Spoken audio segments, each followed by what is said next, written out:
الله أكبر الله أكبر الله أكبر الله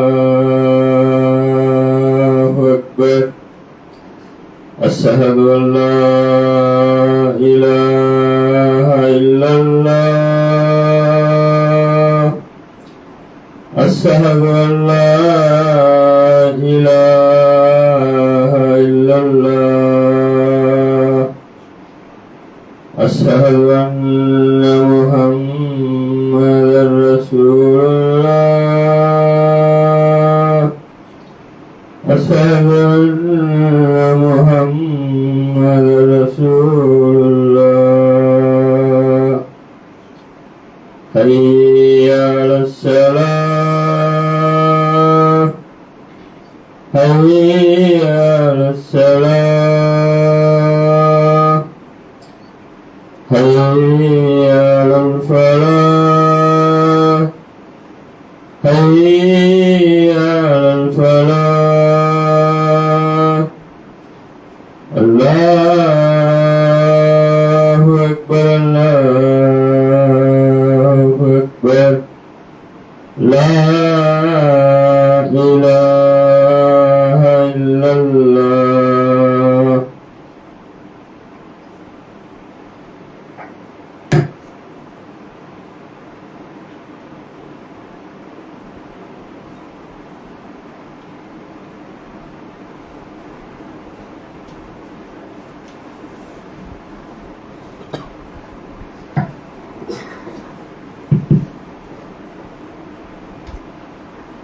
السلام عليكم ورحمة الله وبركاته. إن الحمد لله نحمده ونستعينه ونستغفره ونعوذ بالله من شرور أنفسنا ومن سيئات أعمالنا من يهده الله فلا مضل له ومن يضلل فلا هادي له وأشهد أن لا إله إلا الله وحده لا شريك له وأشهد أن محمدا عبده ورسوله. اللهم صل على محمد وعلى آل محمد كما صليت على إبراهيم وعلى آل إبراهيم إنك حميد مجيد.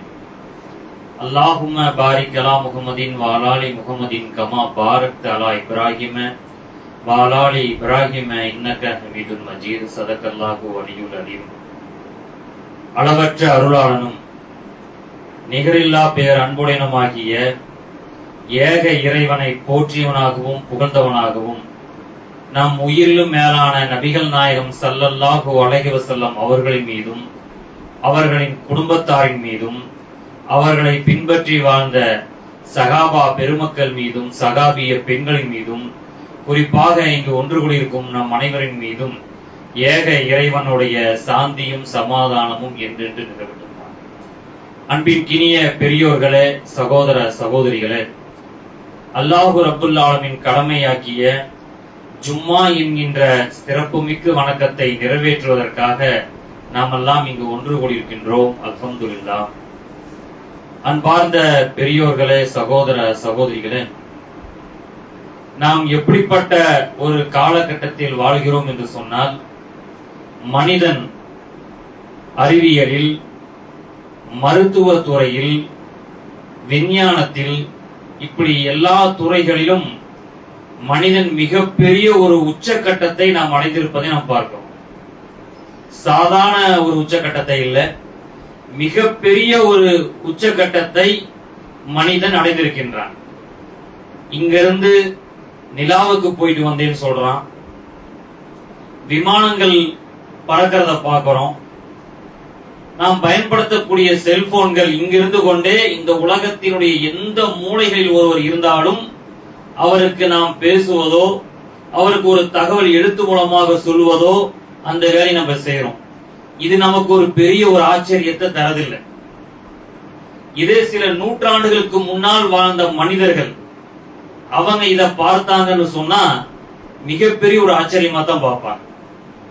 ஆனா விமானம் மேல போறதையும் சரி, நிலாவுக்கு போயிட்டு வந்ததும் சரி, செல்போன்ல பேசுவதும் சரி, இதுவெல்லாம் அவர்கள் பார்த்தார்கள் என்று சொன்னால் மிகப்பெரிய ஆச்சரியப்படுவாங்க. ஏன்னா அவங்க இந்த உச்சக்கட்டத்தை இப்படி விஞ்ஞானம் இப்படி வளர்ந்திருப்பதை அவங்க அனுபவிக்கல.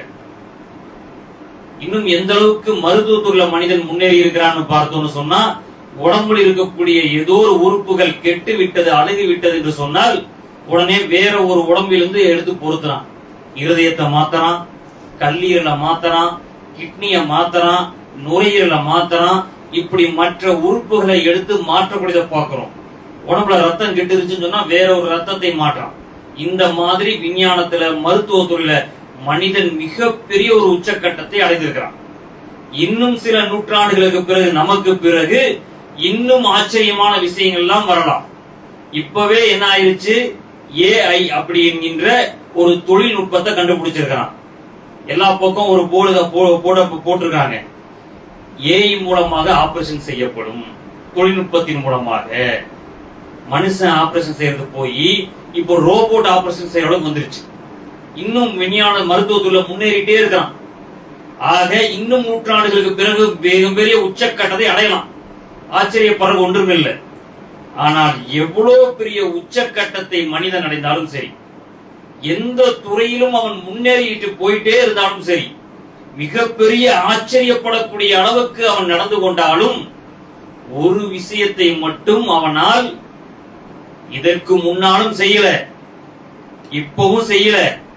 இனி எத்தனை நூற்றாண்டுகள் உலகம் அழியக்கூடிய கிட்டத்தட்ட மிகப்பெரிய உச்சக்கட்டத்தை மனிதன் அடைந்திருந்தாலும் செய்ய முடியாத ஒரு காரியம் இருக்கு. அவனால் எப்பவுமே செய்ய முடியாது. முன்னாடியும் முடியல, இப்பவும் முடியல, இனி வரக்கூடிய காலங்களிலும் முடியாது. என்ன காரியம் செய்ய முடியாது என்று சொன்னால், ஒரு மனிதன் இறந்து விட்டால் அவனுக்கு மீண்டும் உயிர் கொடுத்து எழுப்ப முடியாது. இது செய்ய முடியுமா? எவ்வளவு பெரிய மருத்துவத்துறையிலும் அவன் முன்னேறி இருக்கட்டுமே, முன்னேறி இருந்தாலும் கூட அந்த காரியத்தை ஒருபோதும் அவனால் செய்யவே முடியாது. அல்லாஹ் தன்னுடைய திருக்குர்ஆனில் சொல்கின்றான், குல்லு நப்சின் தாயிகத்தல் மௌத், ஒவ்வொரு ஆத்மாவும் மரணத்தை சந்திக்கும். இந்த உலகத்தில் நம்ம யாரையெல்லாம் பார்க்கின்றோமோ எல்லோருமே மரணம் அடையக்கூடியவர்கள். அது எந்தவித மாற்று கருத்தும் இல்லை. அவர் எவ்வளவு பெரிய செல்வந்தராக இருந்தாலும் சரி, மிக பெரிய கோடீஸ்வரராக, இப்போ சமீப காலமாக முகநூல் நம்ம பார்க்கிறோமே, அம்பானியுடைய மகனுக்கு கிட்டத்தட்ட எத்தனை கோடி திருமணங்கள் அவன் திருமணம் பண்ணிட்டு இருக்கிறான்னு தெரிய மாட்டேங்குது. ஒரு இரவுல ஒரு பாடல் பாடுறதுக்காக ஒருத்தன் வெளிநாட்டுல இருந்து கொண்டு வரப்படுறான். ஒரு இரவு அவன் பாடுவதற்கு அவனுக்கு இந்தியாவுடைய மதிப்புல 80 கோடி ரூபாய். அவனுக்கு ஒரு இரவு பாட்டு பாடுவதற்கு அவனுக்கு 80 கோடி ரூபாய். இன்னும் அவங்களுடைய மருமக போட்டிருக்கக்கூடிய ஆடைய சொல்றான் 300 கோடிங்கிறான். அதுல முகநூல்ல கமெண்ட் போட்டு வராங்க, ஒரு 2 லட்சம் கொடுத்தா என்னுடைய கடன் எல்லாம் அடைச்சிருவேன்னு ஒருத்தன் போடுறான். ஆக பல கோடிகளை சர்வ சாதாரணமாக செலவு பண்ணிட்டு இருக்கிறான். அப்படிப்பட்டவனும் மரணிக்கத்தான் போறான். இந்த உலகத்தில் எவ்வளவு பெரிய கோடீஸ்வரராக, செல்வந்தராக யாராக இருந்தாலும் ஒரு நாள் நிச்சயமாக மரணத்தை சந்திக்க வேண்டும். அல்ல அதத்தான் சொல்றான், ஒவ்வொரு ஆத்மாவும் மரணத்தை சந்திக்கும். நீங்கள் இரும்பு கோட்டைகளில் இருந்தாலும் சரி, மிகப்பெரிய ஒரு இரும்பு கோட்டைக்குள்ள நீங்க இருந்தாலும் உங்களை மரணம் அடையும் என்று சொல்றத பார்க்கணும். இன்னும் தினந்தோறும் முகநூல்ல பார்த்தோம்னு சொன்னா இன்னார் மௌத்து, இன்னார் மௌத்து, இன்னார் மௌத்து, ஏதோ ஒரு மரண செய்திகள் வந்து கொண்டே இருக்கு. முகநூல்ல எடுத்து பார்க்கும் பொழுது தினமும் இன்னால் இல்லாகி வா, இன்னால் இல்லாகி ராஜீவ்னு சொல்ல வேண்டியதா இருக்கு. அப்படி மரண செய்திகள் வந்து கொண்டேதான் இருக்குது. இன்னும் தொலைக்காட்சியை பார்த்தாலும் சரி, பேப்பர் படிக்கிற பழக்கம் போயிருச்சு. தொலைக்காட்சிகளை பார்த்தாலும் அந்த செய்திகளிலே பார்த்தாலும் அங்கு நேருக்கு நேர் விபத்து, அந்த பஸ்ஸும் லாரியும் விபத்து, விமானம் விபத்து, ஏதோ ஒரு விபத்து. கிட்டத்தட்ட 15 பேர் இறந்தாங்க, 50 பேர் இறந்தாங்க, 100 பேர் இறந்தாங்க, இத்தனை பேர் காயம். இப்படி பார்த்தோம் என்று சொன்னால் மரண செய்திகள் தினந்தோறும் வந்து கொண்டேதான் இருக்குது. மரணத்துக்கு வயசு என்னன்னு பார்த்தா என்ன வயசு? வயத்துல ஒரு குழந்தை உருவான முதல் வயசானவங்க வரைக்கும் தினந்தோறும் மரணம். பிறந்த குழந்தை மரணம், 1 வயசு குழந்தை மரணம், 5 வயசு குழந்தை மரணம், 40 வயசு இளைஞர் மரணம், 50 வயசு முதியவர் மரணம். இப்படி மரண செய்திகள் தினந்தோறும். மரணத்துக்கு வயசு இல்லை. ஒரு காலகட்டத்துல வயசானவங்க தான் மூத்தானவங்க இருந்துச்சு. இப்ப அப்படியெல்லாம் இல்லை. மரணத்துக்கு வயசு இல்லாம இவங்க மரணம் அவங்க மரணம் எல்லாம் இப்படி எந்த வயசு என்று சொல்ல முடியாத அளவுக்கு மரணம் வந்து கொண்டிருப்பதை பார்க்கிறோம். உலகத்துல வாங்கக்கூடிய ஒரு பொருளுக்கு கேரண்டி கேட்டு வாங்குறோம். இந்த வண்டி வாங்குறமே இதோட பேட்டரி எத்தனை நாள் வரும்? அவன் 3 வருஷம் வரும், 5 வருஷம் வருங்கிறான். ஆமா, அந்த 5 வருஷம் நாம அந்த வண்டி அனுபவிப்போமான்னு நமக்கு தெரியாது. ஒரு பொருளை வாங்கக்கூடிய நாம ஒரு யூபிஎஸ் பேட்டரி கேட்டா கிட்டத்தட்ட அவன் 60 மாசம் தரேங்கிறான், 50 மாசம் தரேங்கிறான். பல மாதங்களுக்கு அதுக்கு கேரண்டி தரான். மனுஷனுக்கு கேரண்டி இல்லை.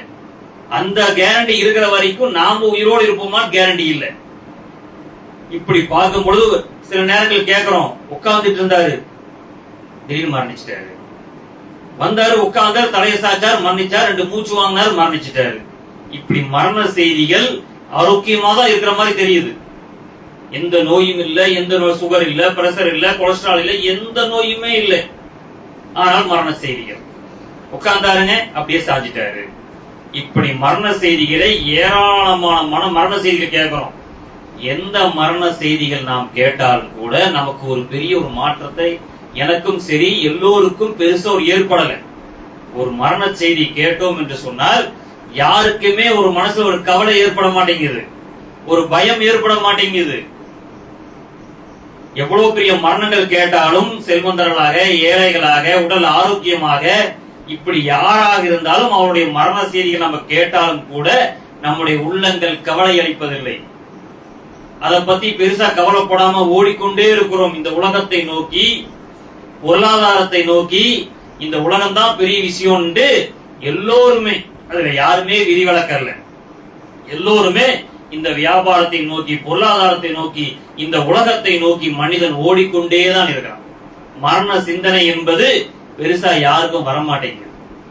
அல்லாஹ்வுடைய தூதர் சொன்னார்கள், உங்களுக்கு மரண சிந்தனை ஏற்பட வேண்டுமா, அதை பற்றி ஒரு பயம் வேண்டுமா, அதை பற்றி ஒரு கவலை வேண்டுமா, நீங்கள் மன்னரை கபர்ஸ்தான சந்திங்க. கபர்ஸ்தானுக்கு போங்க. கபர்ஸ்தானுக்கு போனாதான் உங்களுக்கு மரண சிந்தனை ஏற்படும் சொன்னார். இன்றைக்கு கபர்ஸ்தானில என்ன நிலைமை? அடக்கம் செய்யப்படக்கூடிய அந்த குடும்ப யார் மரணித்தார்களோ அவங்களுடைய நெருங்கிய ரத்த பந்தங்கள் மட்டும்தான் அந்த குழி அடக்கம் பண்ணக்கூடிய இடத்துல பக்கத்துல நிக்கிறாங்களே தவிர, அதை தாண்டி பல பேரு அங்கங்க நின்று கொண்டு செல்போன்ல பேசிக்கொண்டு, அங்கு வியாபாரத்தை பேசிக்கொண்டு, மற்றவருடைய உடல்நலத்தை விசாரித்துக் கொண்டு, அங்கு கூட மரண சிந்தனை வரமாட்டேங்குது. அல்லாஹ்வுடைய சொன்னாங்க கபர்ஸ்தானுக்கு போங்க, மரண சிந்தனை வரும்னு சொன்னாங்க. ஆனால் அங்கு போனாலும் மரண சிந்தனை வராதற்கு காரணம் என்னவென்றால், அங்கு அடக்கம் செய்யப்படக்கூடியவரை பார்த்தால் நமக்கு அந்த சிந்தனை வரணுமா இல்லையா? நான் எவ்வளவு லட்சங்கள், எவ்வளவு கோடி, எவ்வளவு பொருளாதாரத்தை நான் சேர்த்து வைத்திருந்தாலும் என்னையும் அடக்கம் செய்வார்கள், எனக்கும் குளிப்பாட்டுவார்கள், எனக்கும் கஃனிடுவார்கள், என்னையும் இதே மாதிரி குழியில தோண்டி குழியில போட்டு மூங்கில வச்சு பாயில போட்டு மண்ணை தூக்கி போடுவாங்க அப்படிங்கிற சிந்தனை நமக்கு அங்க நின்று பார்த்தோம்னு சொன்னா மரண சிந்தனை வரும். ஆனால் அதை கூட பார்க்காமல் நின்று அங்கும் அங்குமாக பரவலாக பார்த்தோம்னு சொன்னா அங்க போய் கபர்ஸ்தானை சுத்தி ஒரு அடக்கம் பண்றதுக்கு சுத்தி வர கபர்ஸ்தானம் நிறைஞ்சு நிற்பாங்க. நெருங்கி நிக்க எல்லாரும் சுத்தி இருக்கக்கூடிய எல்லாருமே தன்னுடைய வியாபாரங்களை பேசிக்கொண்டு, உலக நாயங்களை பேசிக்கொண்டு இருக்கிறத பார்க்கிறோம். இதே மையவாடியில ஒரு நாள் என்னையும் அடக்கம் செய்வார்கள் என்கின்ற சிந்தனை நமக்கு வரமாட்டேங்குது. அதை யோசிக்கவே மாட்டேங்கிறோம், அதுக்குள்ள போகவே மாட்டேங்கிறோம். அப்படி யோசனை பண்ணோம்னு சொன்னா நமக்கு உலகத்தினுடைய ஆசையே வராது. அதுக்காக உலக ஆசை வேண்டாம்னு சொல்லல, சம்பாதிக்கணும், மனைவி குழந்தைகளுக்காக பொருளாதாரத்தை சேமிக்கணும், எல்லாமே இந்த உலகத்துல தேவை இருந்தாலும் மரண சிந்தனை நிச்சயமாக வேண்டும். ஆனால் இந்த மரண சிந்தனை என்பது அல்லாஹ்வோட இன்னும் சொன்னாங்க, இந்த உலகத்தினுடைய ஆசையை உடைக்கக்கூடிய, இந்த உலகத்தினுடைய ஆசை இருக்கா இல்லையா, அதையெல்லாம் உடைக்கக்கூடிய ஒரு விஷயம் மரணம். மரணத்தை நினைச்சீங்கன்னா இந்த உலக விஷயம் எதுவுமே ஒரு பெரிய விஷயமாக இருக்காதுன்னு சொன்னாங்க. ஆனால் இன்றைக்கு இந்த மரண நிகழ்வு என்பது எங்கேயோ நடந்துச்சுன்னு சொன்னா நமக்கு ஒரு பெரிய பாதிப்பு ஏற்படுத்துறது இல்ல. தொலைக்காட்சியில முகநூல்ல எல்லாம் பார்க்கும் பொழுது இந்நாளையில சொல்றோம், ஒரு பெரிய உள்ளத்துல கொஞ்சம் கூட பாதிப்பு ஏற்படுறது இல்ல. இதே நம்ம ஊரை சேர்ந்தவர் தெரிஞ்சவர்னா லைட்டா ஒரு பாதிப்பு, நமக்கு பக்கத்து வீடு, நாம் இருக்கக்கூடிய வீட்டுக்கு ஒரு பக்கத்து வீட்டு மரணம், உடனே ஒரு லேசான ஒரு பயம். அதையும் தாண்டி நம்முடைய குடும்பத்தில் ஒரு மரணம் அடைந்தால்தான் இன்னும் அதனுடைய பயமும் அதனுடைய கவலையும் அதிகமாக இருக்கும். அதுக்காக எல்லாம் மரணிக்கணும்னு சொல்ல வரல, ஆனா எல்லாரும் மரணிக்கத்தான் போறோம். இதுல யாருக்கு விதிவிலக்கு இல்லையே. நம்ம குடும்பத்தில் கூடிய நம்ம தந்தை, தாய், நம்முடைய தாய், எல்லாம் குடும்பத்திற்கு இருக்கிற ஒவ்வொரு உறுப்பினரும் மரணிக்கத்தான போறாங்க. இதுல மரணத்துல யாருமே தப்பிக்க முடியாது. நம்ம குடும்பத்தில் ஒரு மரண நிகழ்வு ஏற்படும் பொழுதுதான் அதனுடைய தாக்கம் அதிகமாக தெரியுது, பல மாதங்கள் நீடிக்குது. எங்கேயோ கேட்கக்கூடிய மரணத்துக்கு பெரிய பாதிப்பு ஏற்படல. முகநூல்ல படிக்கிறது, தொலைக்காட்சியில பார்க்கிறது, செய்தித்தாள்ல பார்க்கக்கூடிய மரணங்கள்லாம் பெரிய பாதிப்பு ஏற்படுத்தல. நம்முடைய குடும்பத்தில் மரண நிகழ்வு ஏற்படும் பொழுதுதான் அதனுடைய பாதிப்புகள் மிக அதிகமாக தெரியுது. அல்லாஹ்வுடைய தூதர் அவர்கள் உயிரோடு இருக்கும் பொழுதே சில மரண நிகழ்வு அவர் குடும்பத்தில் ஏற்பட்டுச்சு அப்படிங்கிற ஒரு சில விஷயத்தை நம்ம பார்க்கிறோம். அல்லாஹ்வுடைய தூதர் அவர்கள் பல திருமணங்கள் செய்தார்கள். அதில் அன்னை கதீஜா ரலியல்லாஹு அன்ஹா அவர்களை அல்லாஹ்வுடைய தூதர் அவர்கள் முதலாக திருமணம் பண்றாங்க. அல்லாஹ்வுடைய தூதருக்கு வயசு அப்ப 25, கதீஜா நாயகி அவங்களுக்கு, கதீஜா அம்மையார் அவர்களுக்கு 40 வயசு. அல்லாஹ்வின் தூதருடைய வியாபாரத்தினுடைய நேர்மையை பார்த்து, அவருடைய ஒழுக்கத்தை பார்த்து, அதை பார்த்து அல்லாஹ்வுடைய தூதரை கதீஜா ரலியல்லாஹு அன்ஹா திருமணம் முடிக்கிறாங்க.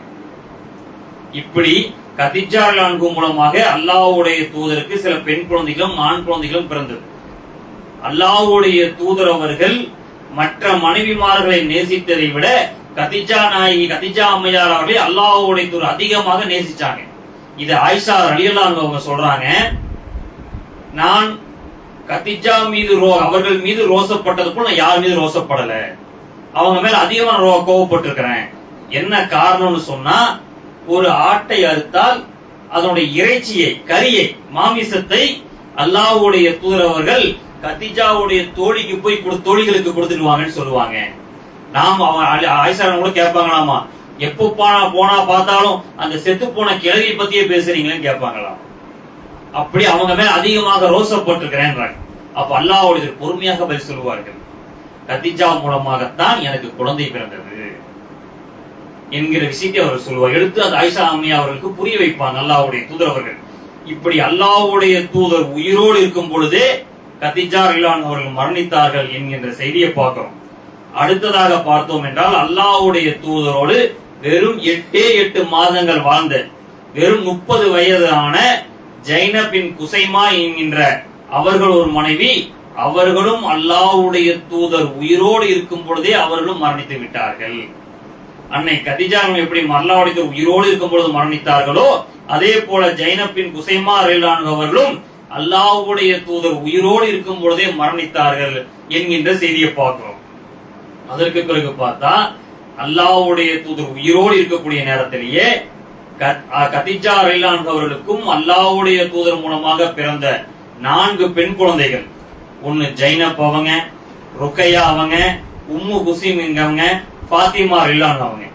இந்த ஃபாத்திமா ரலியல்லாஹு அன்ஹா அவர்களை தவிர இந்த 3 பெண் குழந்தைகளும், ஜைனப் அவங்க, ருக்கையா அவங்க, உம்மு குசீம் அவங்க, இந்த 3 பெண் குழந்தைகளும் அல்லாஹ்வுடைய தூதர் உயிரோடு இருக்கும் பொழுதே மரணித்து விட்டார்கள். ஃபாத்திமா ரலியல்லாஹு அன்ஹா அவர்கள் அல்லாஹ்வுடைய தூதர் மரணித்து 6 மாசத்துக்கு பிறகு அவங்க மரணிச்சாங்க.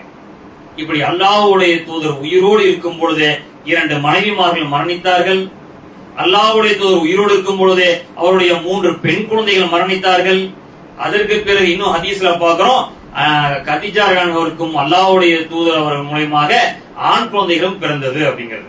அதிலே ஒரு குழந்தை காசிம்ங்கிற குழந்தை, அந்த குழந்தையும் அல்லாஹ்வுடைய தூதர் உயிரோடு இருக்கும் பொழுது அந்த குழந்தையும் மரணிச்சிருச்சு சின்ன வயசுலயே.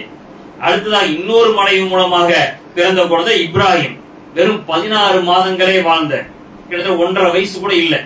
அந்த குழந்தை இப்ராஹிம்ங்கிற குழந்தையும் அல்லாஹ்வுடைய தூதர் உயிரோடு இருக்கும் பொழுது இந்த குழந்தையும் மரணிச்சது.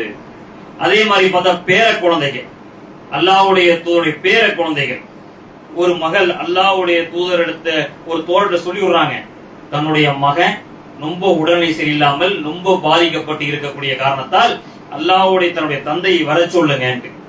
அல்லாஹ்வுடைய தூதர் அவர்கள் சொல்லி அனுப்புகிறார்கள், பொறுமையாக இருக்க சொல்லுங்க.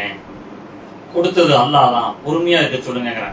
பின்னும் அவர்கள் சொன்னார்கள், அல்லாஹ் மீது ஆணையாக தந்தை வந்தாக வேண்டும் சொன்னாங்க.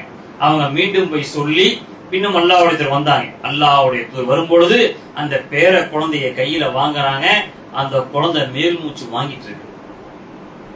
அல்லாஹ்வுடைய அழுதார்கள் அப்படிங்கிற செய்தியை பார்க்கிறோம். இப்படி அல்லாஹ்வுடைய தூதர் அவர்கள் உயிரோடு இருக்கும் பொழுது தன்னுடைய மனைவிமார்கள், தன்னுடைய பிள்ளைகள், தன்னுடைய பேர குழந்தைகள் இப்படி மரணத்தை அவர்கள் தன்னுடைய குடும்பத்தார்கள் அடைந்தார்கள் என்கின்ற செய்தியை பார்க்கிறோம்.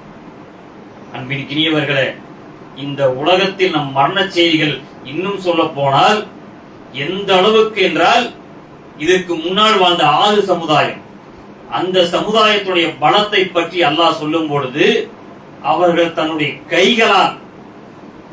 கைகளால் அந்த மலைகளை குடைந்து வாழ்ந்தார்கள்.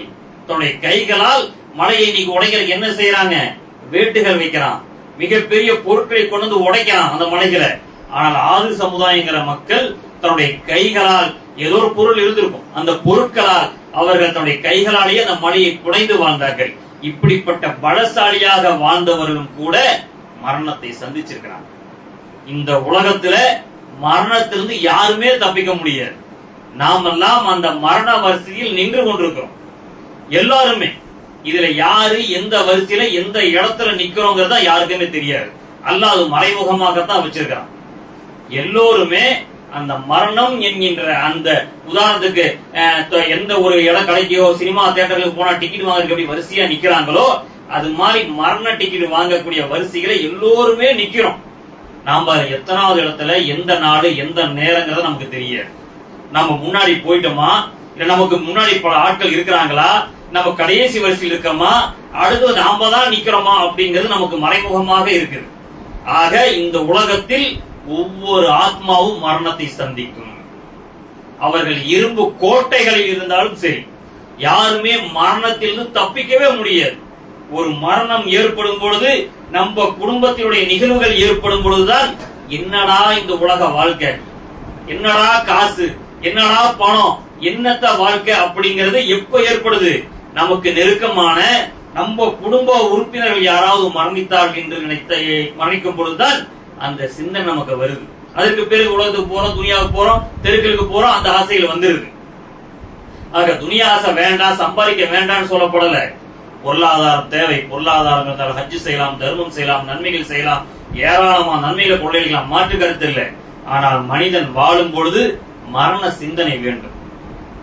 நமக்கு எந்த வக்து, எந்த நேரம், எந்த நாள், எந்த நேரம், எந்த நொடி எதுவுமே தெரியாது. அது வருவதற்கு முன்னால் நம்முடைய வாழ்க்கையில் நாம் சரியாக நடந்து கொள்ள வேண்டும்.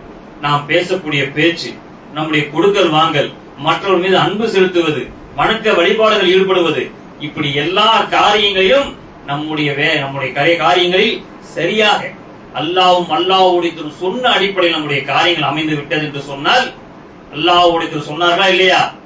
மரண நேரத்தில் யார் அல்லாஹ்வை சந்திக்க விரும்புகிறாரோ, அல்லாஹ்வையும் அல்லாஹ்வை யார் சந்திக்க விரும்புகிறாரோ அல்லாஹ்வும் அவர் சந்திக்க விரும்புகிறார். யார் அல்லாஹ்வை அந்த நேரத்தில் சந்திக்க விரும்பலையோ அவரை அல்லாஹ்வையும் சந்திக்க விரும்பலைங்க. அப்ப நபி தோழர் கேக்குறாங்க, அல்லாஹ்வின் தூதரே, யாராவது மரணத்துக்கு ஆசைப்படுவாங்களான்னு கேக்குறாங்க. மரணத்துக்கு ஆசைப்படுறது அல்லாஹ்வுடைய சொல்ல.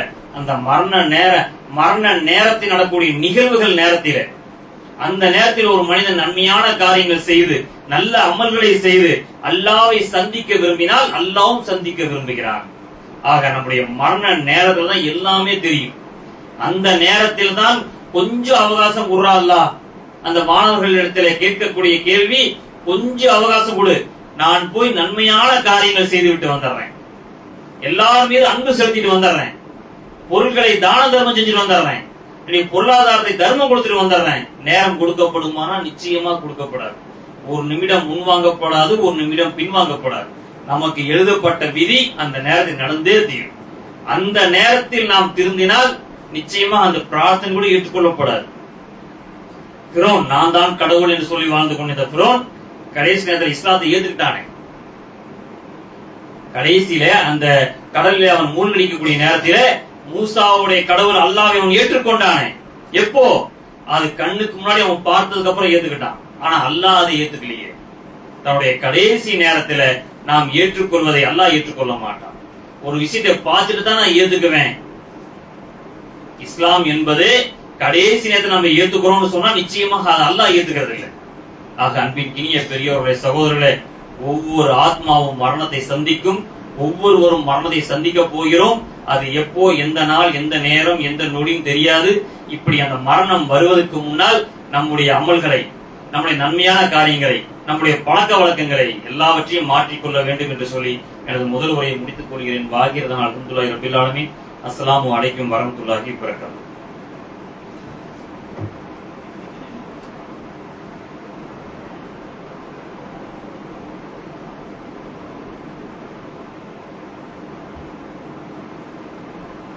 اللهم صل على محمد وعلى ال محمد كما صليت على ابراهيم وعلى ال ابراهيم انك حميد مجيد. اللهم بارك على محمد وعلى ال محمد كما باركت على ابراهيم وعلى ال ابراهيم انك حميد مجيد. அன்பின் இனிய பெரியோர்களே, சகோதர சகோதரிகளே,